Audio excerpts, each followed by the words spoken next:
Hello there. We want to tell you about a new book which SU has been working on for the last couple of years. It's called God Hunting, and it's a diary of spiritual discovery. SU, as you know, is passionate about helping people of all kinds and all ages to meet with God. And there are all sorts of books on the market, in the Christian market, to help people do this. And some of the practices which you see written about might seem a bit sort of off-putting and just for the super spiritual. Well, God Hunting is a very down-to-earth, even amusing book to help you think about how you can find God in the midst of your busy life. Today, we're really, really pleased to have with us Jo Swinney, author, and she is going to tell us a little bit about this book and let us know who it might appeal to. So my initial idea for the book was to spend 6 months or so actually practicing some of these spiritual disciplines and working out how they could be done in the middle of my life, which was, like a lot of people, pretty scattered and hectic. So I set myself a challenge really to see how I could make these things work. I did 6 practices over what was going to be 6 months. Ended up with a big interruption of a new baby between months 6 and 7. So it wasn't quite as smooth as I hoped. But so I did a month on prayer, a month on fasting, a month on simplicity, solitude, worship, and a month with the Bible.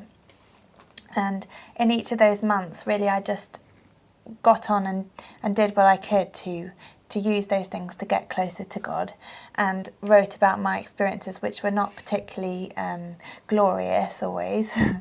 And it was interesting to me to kind of work out why I hadn't been doing them before, or what had been the blockage. And my initial thought was that it was probably busyness and time, but through the course of the experiment, discovered really it had more to do with where my heart was at, and fear of intimacy with God perhaps, and intimidation, because like you said, quite a lot of books on spiritual disciplines and speakers and teachers on spiritual disciplines are quite proficient and have ploughed a lot of their life in, and dare I say it, are often men of a certain age with a study with a door that closes, which I didn't have the luxury of. And so I was just intimidated, I think, and what I wanted to do was dip my toe in and see what it felt like, and see if these things did impact my relationship with God, if they did deepen my levels of connection, I suppose, with God, and if they impacted my life in a positive way. Yes, yeah. So, there are other people involved in this book too, aren't there? So tell us how that happens. You had some conversations with people. So I wanted to get the wisdom of people who I respected in these different practices. So I did manage to get interviews with one person for each discipline, and they varied from people like Pete Greig, who is pretty well known, I would say, to a lady in my church who's one of the quiet saints of the world, and but who I have huge respect for, and I've seen her living out her life in an incredibly godly way. So I just was able to pick the brains of some interesting and deep people, really. That's great. And the interviews are recorded, and I've written up some of them in the book, but they're also going to be available to listen to online. Yes, both your own web address and an SU website, aren't they? Yes, yeah.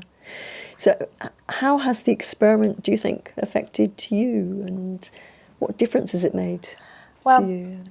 In some senses it was tempting to, at the end of each section, sort of just to drop it and move on to the next. But I have found that several things have lingered, really, and developed in terms of what I'm doing. So when I was doing the fasting chapter, I was pregnant, and I didn't fast from food, I fasted from other things. And I am still fasting from the internet every Sunday as a discipline, and that's been a really good Yeah. good thing. I've also started fasting from food, just one meal a week. I've started to keep a journal, Yes. prayer journal, so Yeah. that's something I wasn't in the habit of doing before the book. Yes. And I'm reading through the Old Testament chapter at a time, even in tiny sneaky moments, like when I'm supposed to be doing my teeth or something, I'll be got the book there as well. And I've become a lot more aware of the chances that I have for Yes. solitude, Yes. and have taken them. They're not big chunks of time, Yes. but I think before I looked at solitude for the book, Yeah. I didn't even have the eyes that were looking out for where it might be found. So Yes. Yeah. I have got more solitude and silence and Yeah. quiet in my life now than I did Yes. before, Yeah. just because I'm identifying it as that. Yes. Yeah. Car journeys or showers, or when I'm doing the dishes and the girls happen Yeah. to be watching telly Yeah. or something. Yeah. Yes. Um, Of course, the disciplines, they're all ways of doing what this book's about, which is God hunting. Yeah. So how would you say that all of that has helped you? I mean, do you personally feel it has helped you come closer to God? Yeah, definitely. I think any time you take even the smallest step towards God, He's running full pelt towards you, and just declaring my intent or my desire to grow, to know God more, Yes. and to be more consumed by Him in my life. I have felt the response of God back to me, and not always on an emotional level, but it has sort of Yes. redefined the purpose of my life for me, and the priority and the direction I want to be going in is Yes. much clearer in my mind now, and Yeah. is lived out in these little small practices that I'm building in as habits. Yes. Yeah. What would you say are your hopes and dreams and prayers for God hunting?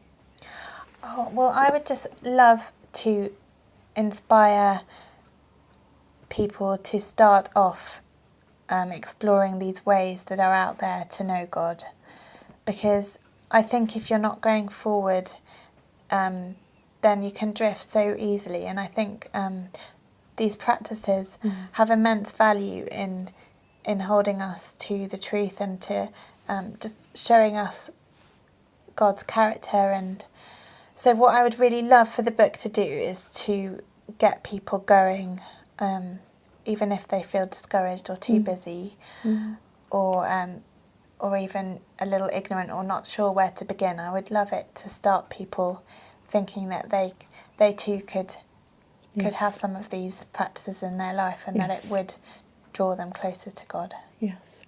Thank you, Jo.